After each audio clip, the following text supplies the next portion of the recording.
So here is for Rafael, here is for Leah, here we have Sarina, and here we have... See? Everything is right. Yeah, fine. Let's wait until tomorrow, please. So, good afternoon, ladies and gentlemen. Welcome, warm welcome to the iconic Wembley Stadium, which will host tomorrow the first ever edition of the UEFA-CONMEBOL Women's Finalissima 2023. I would like to extend a warm welcome to all the media who are here with us, and also a good number of Brazilian media, almost 30 I've seen, accredited tomorrow for the match. Before we start, I would like to inform you that staff and players from both teams, as well as match officials, have received yesterday cardiopulmonary resuscitation training. It's part of an initiative launched by UEFA a couple of months ago, together with the European Resuscitation Council, to train over 12,000 people in CPR, which is very useful to provide this help in case of sudden cardiac arrest. Now, please use your headphone in case you need any translation from Portuguese to English and English to Portuguese. We have the pleasure, you can see already here, to have with us the two head coaches, joint press conference, Pia Sundhage and Sarina Wigman with us, together with two players who played by accident at the same also team, Rafael Souza and Leah Williamson. Any question for anyone? We open the floor. Please give your name, who you work for, and we are ready to start. Please, go ahead. We start first. Let's start here. Just wait for the microphone to arrive.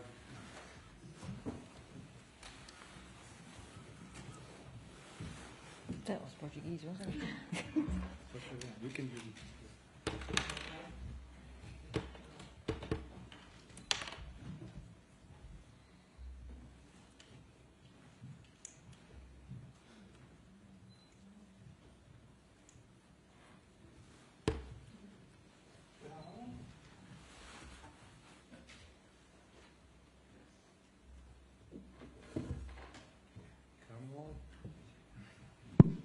Okay, it seems to work. Yeah, let's go. Obrigado. Boa tarde. Boa tarde, Sarina. Boa tarde, Léa. Boa tarde, Pia. Boa tarde, Rafael. Primeiro, para Pia, duas perguntas rápidas. Primeiro, sobre a questão da Lorena. A gente ficou sabendo hoje, né, que a situação dela realmente impede dela de disputar a Copa, o que é uma pena, né? Uma atleta jovem que estava na melhor fase. Obviamente, vai ter que se recuperar e, infelizmente, você perde ela para a Copa. E, em segundo lugar, esse jogo criou-se uma expectativa até pelos treinos fechados que você tem feito, né?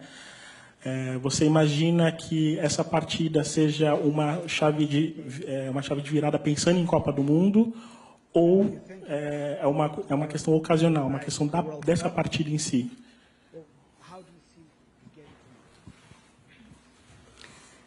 Well, when it comes to Lorena, she is injured, and we have the other goalkeeper, so we just have to go with that. That's the reality in football.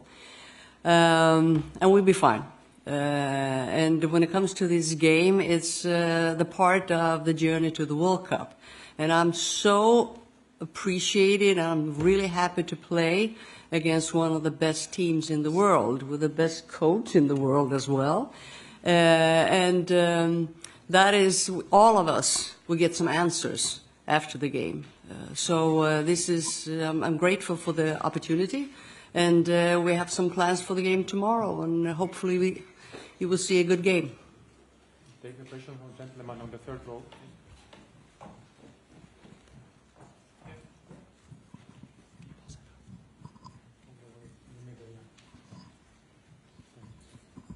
Hello, nice to see you all. This is nice. Pia and Sarina, I'll ask you both the same question, if that's all right. Look, you've both coached some huge games, and as Pia was just saying, this is obviously a game in the build-up to the World Cup, but how big is tomorrow's match? Yeah, well, of course, it's the first Finalissima. That's really nice. It's a great occasion. It's here. There'll be 90,000 people, so it's going to be a really exciting environment here. And yes, I think there are two teams that want to play football. They're very good history in football. And I think it's going to be a very exciting evening. Yeah, of course. And for us, we have a little bit of an unexperienced team. If you look at our squad, we don't have that many played in the World Cup. So this will be fantastic. And see how they deal with the big crowds and playing against a good team. And that's why I'm saying every game is a teacher, and we have a chance to learn something after the game tomorrow. Just next to the gentleman. Hi everyone. Question for Serena. With the World Cup now 3.5 months away, to what extent is your World Cup squad, do you know it in your mind, and to what extent will these two games play a part in some of those positions being filled? Yeah, well, we're getting closer to the World Cup, of course, so you want to get closer to your squad, but it's still 3.5 months to go. So still lots of things can happen. There are going to be played so many games internationally, but also at club. And I think this moment, with playing, of course, Brazil, but also playing Australia, gives us a new measure moment. And we expect to be challenged more in defense too than we were at the other Club Cup. We expected that a little bit more. But we absolutely expect that that will be challenged in defense. So that gives us, again, more information about our team and about where players are at this moment to move forward in our preparation for the World Cup.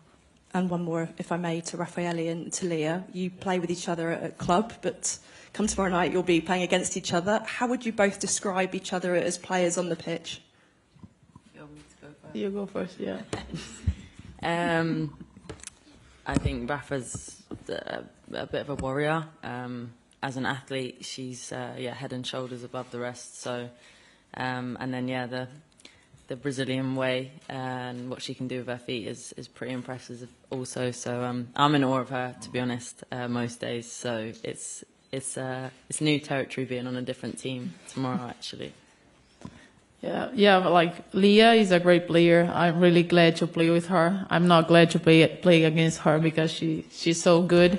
And I feel like she's like half Brazilian because she got the skills. I paid her to say She just needs to learn how to do like samba and she'll be fine. But she's really good. She's a good player. She can play in the back, play in the middle. I feel like she's such a good player and she deserves to be here with this great team.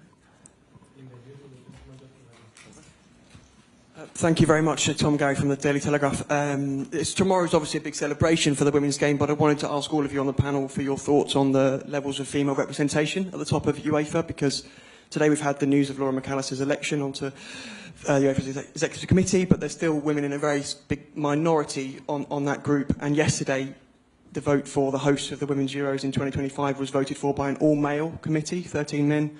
And no women voted. So I just wanted to get your reaction to that, all of you, if I may, please, and just maybe your thoughts on what can be done in the future to try and change that. You want me to answer? Yeah. That's a great question. Thank you. Now, of course, we want more women in the game, and we want more women in every position. So we hope that's going to change, and lots of changes are underway, I would say. But this is also another example that that we have to move forward and get more women also in those positions, and also the decision makers, make women part of decision making too. I think that's good. It's really good news that our Debbie Hewitt is chosen, and that's a very good thing as a vice. How do you say that? Vice chairwoman. Let's say chairwoman of the FIFA. So that's a really good thing. So let's see the good things. Let's try to change, even to make it a better place for women in football, and keep moving forward. I would say in general, and you know I'm old, back in the good old days we were not allowed to play football. I think the fact that we spread the word. So as we're sitting here and we get questions, that's important, but there needs to be actions behind the words, and to make people accountable. So I think we've been fighting all our lives. Let's just continue to do that because we love this game, football. Hi there, Faye Carruthers, TalkSport. Nice to see you all, and echo all of those words you just said. And actually showing a fantastic performance on the pitch is a way to do that. Serena, I just want to ask you about how big a miss Millie Bright is going to be, because she's been a stalwart of your squad since you took over. Does this help in a way in terms of preparing for the World Cup to be missing a key player like Millie? Yeah, of course I want her to be available, and she's played so many games for us, but also for Chelsea, and she's not here. So, and we have our, plan B ready when she's not available. So we'll see that tomorrow. So, on one hand, it's disappointing she can't be here, she can't play, but at the other hand, there's another opportunity and see where our team is when she's not playing.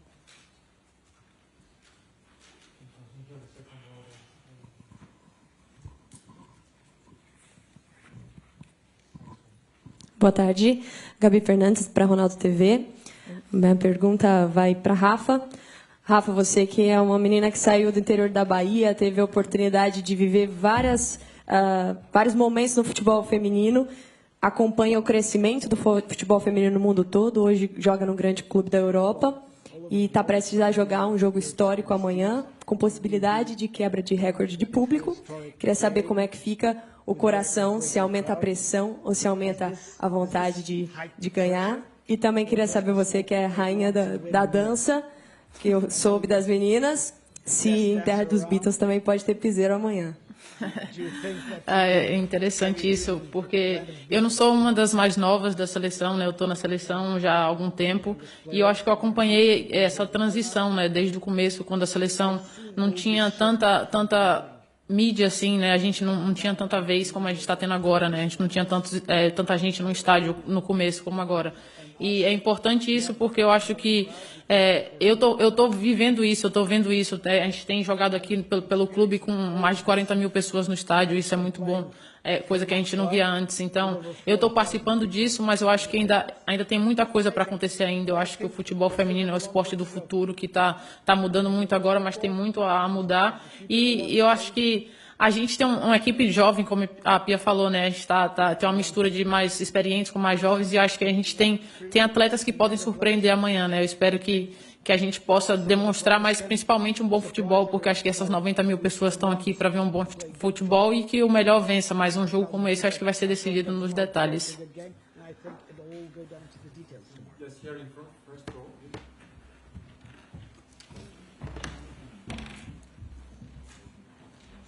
Hi, good to see you all here. My question is for Serena and Dia. What are the main qualities that you see for this Brazilian team? What do you think will be more difficult for you tomorrow? And the same question for Pia and Rafaeli. What are the main difficulties for this game tomorrow playing against England? Thank you. Okay, I'll go first, I guess. If you want to give it away. Although they have a young team, less experienced, I think this is a very good football team. They're powerful, they have a lot of athleticism in their team, and they're very tight on the ball, so they've done some very technical plays on the ball. So I heard we have one too, so that's really nice. Thank you. With Pia, they play in a recognizable structure, so there's some structure in the team. I think that's what they might have needed a little bit too. So we're excited to play them tomorrow and see where we're at against Brazil. Edson de Lima, da Vitrine de Futebol Feminino. I was going to say, I think when you're a player and you play against a team like Brazil and you appreciate the individual skill and the creativity, I think that's hard to play against because you don't know what's coming. So along with the structure, and then you have that flair as well. I think that's always something that players admire about each other. And looking at England, I think they talk about organization and the speed of play. But we have talked about when the ball is flying in the box. So she needs to step up, otherwise we're in big trouble, tell you that. Because that's one of, I've seen some great goals your players have been scoring, so that's important. Yeah, so I have been playing here in England for like over 1 year, and I know like how good they are, how they like are intense during the game. So I know it's going to be like a physical game, and we have to like we watch some clips and we know how good they are with crosses. So it's my job tomorrow to defend those crosses. So I hope we're gonna be like well settled for this. And then also we have to be like physical, because I know playing against these girls here, they like to be physical, and we have to step up our game to win those little battles.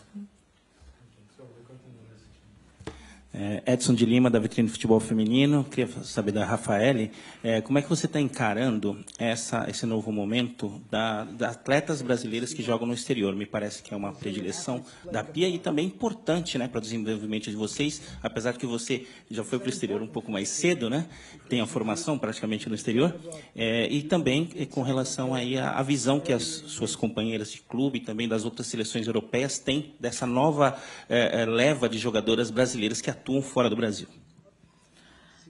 Eu acho bem legal isso, né? Acho que é uma coisa que a Pia também impôs para a gente poder experimentar futebol, estilo de futebol diferente, jogando fora do Brasil.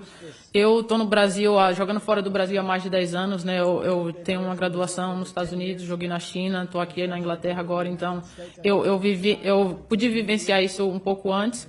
Mas eu acho que isso é muito bom, né? Por exemplo, eu estou num clube como o Arsenal, a gente tem jogadora de 7, 8 países diferentes, então a gente está treinando todo dia com diferentes estilos de futebol, a gente está experimentando isso, que é o que a gente encontra numa Copa do Mundo. Então, para mim, é muito bom e eu posso trazer isso para a seleção, né? Então, se a gente tiver mais jogadoras tendo essa oportunidade, jogando nessa alta intensidade, nessas grandes ligas, eu acho que ajuda bastante para a gente chegar na seleção pronta, né? A gente já chega num nível bom para poder apenas ajustar algumas coisas com a comissão técnica e já ir para o jogo.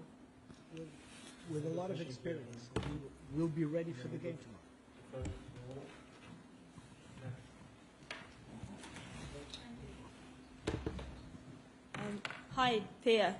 Question for you, if I may. You scored in the first women's game at Wembley, I believe, as a player. So how special is it to then come back to Wembley as a coach? Yeah. Well, I'm feeling old and young at the same time. Could Sorry you imagine? Back then, we didn't have any crowds at all. Press conferences, nada.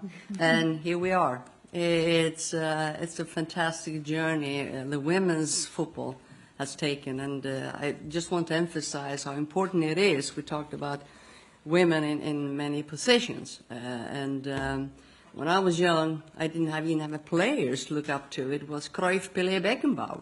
And today, you can mention a lot of great players to great role models as well, and great coaches as well. So this is the time of my life. Enjoy. Thank you.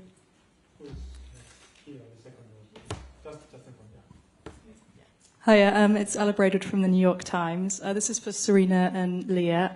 What are your expectations for the World Cup? Well, I'm now thinking about expectations for tomorrow, if you don't mind. And we're getting prepared for the World Cup, but I think that's going to be an incredible tournament. Mm-hmm. More countries. I think the level of the game has improved a lot. That's just what Pia said. It's just very exciting at the moment to be part of the women's game because it's growing so fast. So I'm really looking forward to it, but let's first enjoy ourselves tomorrow. And Leah, what about you? Yeah, I echo that. I think when there's a tournament on the horizon, all players have it in the back of your mind because every day you're competing for a place on the plane. But I think, tomorrow is big enough that's at the back of our minds. Going into tomorrow. And Raffaele and Pia, do you have how are you feeling about the World Cup as well? Well, I have the same answer as her. She's, Set on tomorrow. Cool. Thank you very much. So we pass the microphone here.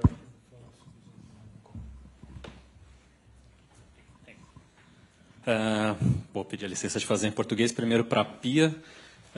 Pia, eu gostaria que você falasse, por gentileza, sobre a candidatura do Brasil para receber a Copa do Mundo em 2027. Queria que você falasse o quão isso pode contribuir, se você acredita que o nosso futebol, nosso cenário já está maduro para que a gente receba essa competição. E para as demais, mudando só um pouquinho de assunto, mas também falando sobre o Brasil, A Inglaterra hoje vive um momento de extrema transição, é uma liga das tops do mundo, com um público que a gente vai ver, inclusive, amanhã um exemplo que vai ser gigantesco, e que também tem jogadoras que são talentosas ao ponto de ter trazido o título da Euro. Que tipo de exemplo vocês acreditam? Quais fatores vocês acreditam que pode ser importante, até como um exemplo para o nosso Brasil nesse sentido? Obrigado. Well, we talk about the World Cup 27. It's great when you host such a great event. It's almost like a legacy in the country. I think it's so important for Brazil when it comes to structure and organization.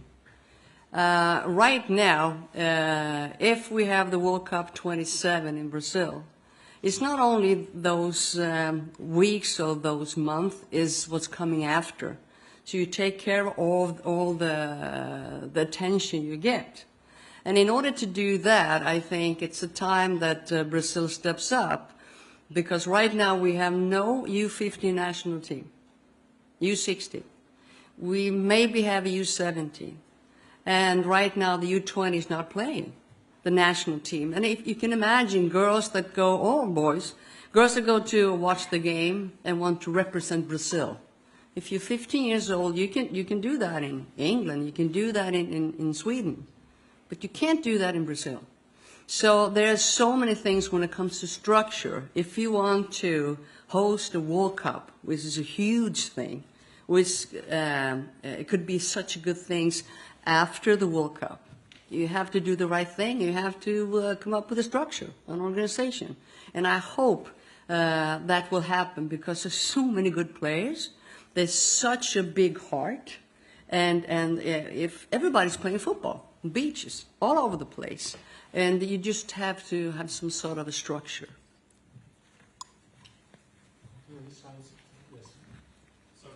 We have one more intervention here. For the other girls, about the example of England as a top league, top huge crowd is here, how it could be an example for Brazil to grow as well.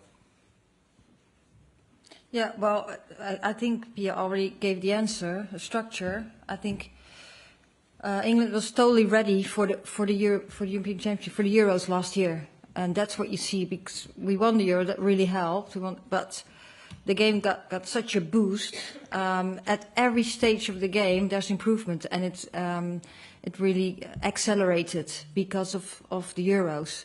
And that's great. But before, so I think also before, if you host a tournament, lots of work has to be done before that tournament is hosted, so you can make that next step.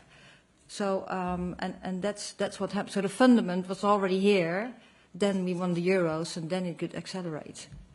And that's very important. So I hope they get as soon as possible on the 15, on the 16, on the 20, and on the 23. Thanks. Because Brazil need that too. I've been there. I've seen lots of girls. And I'm just a little bit surprised that they don't have it, and disappointed, to be honest, too. So it should be good for them. Continue with questions from others.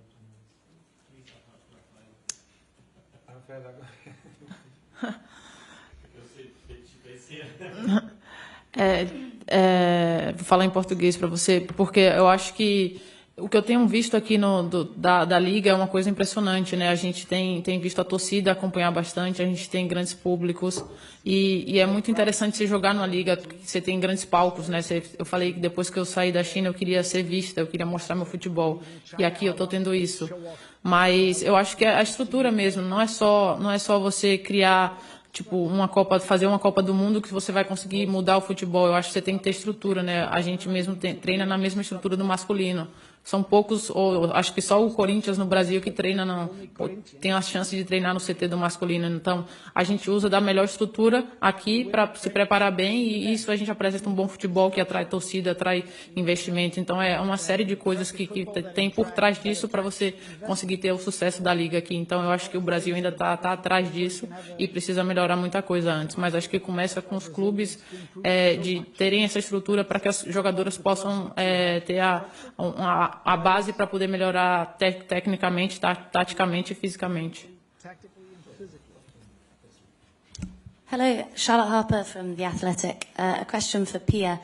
Serena joined England in September 2021 and won the Euros in the summer 2022. How difficult as a manager is it to build that trust in such a short space of time and get that buy-in from your players? And a question for Rafa. When you joined Arsenal, how did Leah make you feel at home? I think I saw a video of you driving with Izquierda and the instructions. But your official captain is Kim Little, but how does Leah be an unofficial captain in the club environment? Thank you. Well, it is difficult. It's going to a little bit of a different culture, I guess, and I experienced that. It takes time.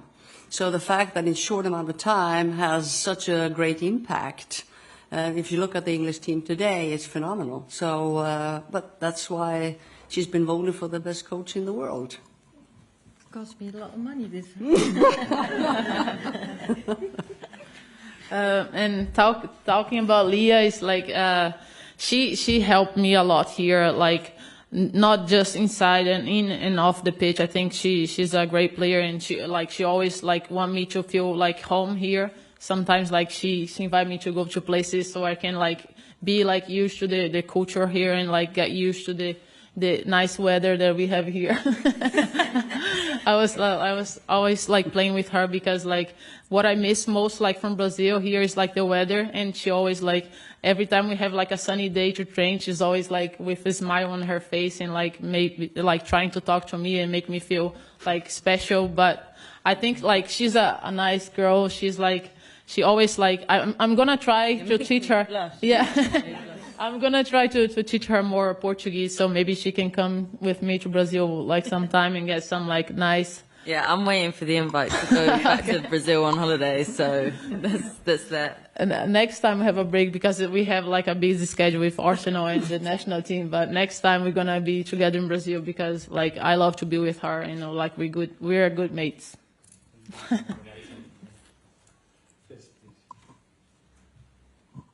Hiya, Molly Hudson from The Times. My question is for Serena, please. Over the Arnold Clark Cup, we saw you experiment a little bit. There was quite a lot of players that got minutes. This camp, obviously playing Brazil and Australia, slightly higher ranked. Is this more of a chance to see your stronger team, or do you still think there's an opportunity to experiment in this camp? Yeah, we'll experiment a little less because we have 2 games and we're in different stage.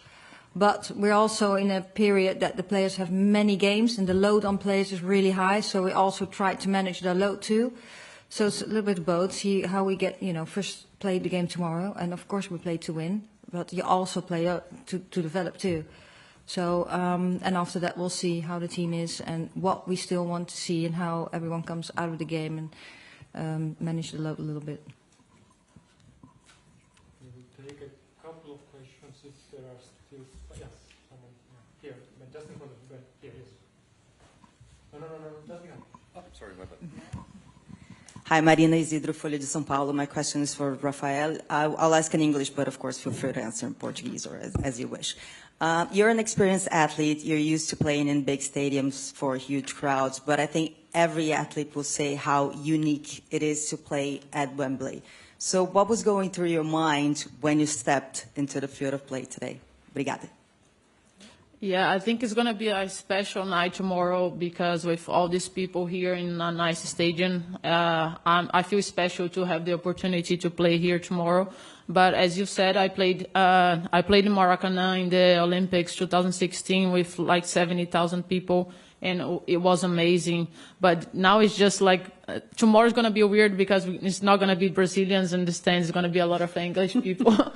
But I know these games like the crowd is like the 12 player, and then we have to be careful with this and don't get like the energy from the crowd, like don't push us, and like maybe we can like sometimes take it easy and then wait for the best moments, because I know these games is going to be important not just for women's football but also for me as a player, because I know I'm going to tell my child and that I played at Wembley with 90,000 people. It's going to be special for me. Hi, Claudio Campos from Roseira Magazine. Question for Pia. 4 years ago, you are part of the great moment for football that was the first Euro champs here in England. I'd like to know, how do you feel 40 years after being part of the first Finalissima at the same time here in England?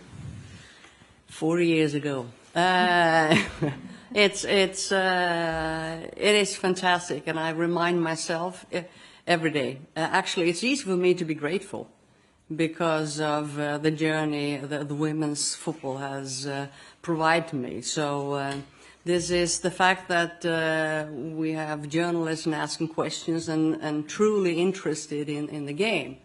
And when you say football today, it could be either women or men, or girls or boys. That was not the case before. So this is huge, and I try to tell people that it's important to be grateful, but at the same time you have to take the next step, because we have a little bit way to go. So continue to fight pretty much together. I think we can finish here. Thanks a lot, top table. Thanks a lot also to the journalists and for the interactivity. Thank All you. the questions. See you tomorrow. Yeah, thank you very much. Yeah, it was nice when you said nice things about it.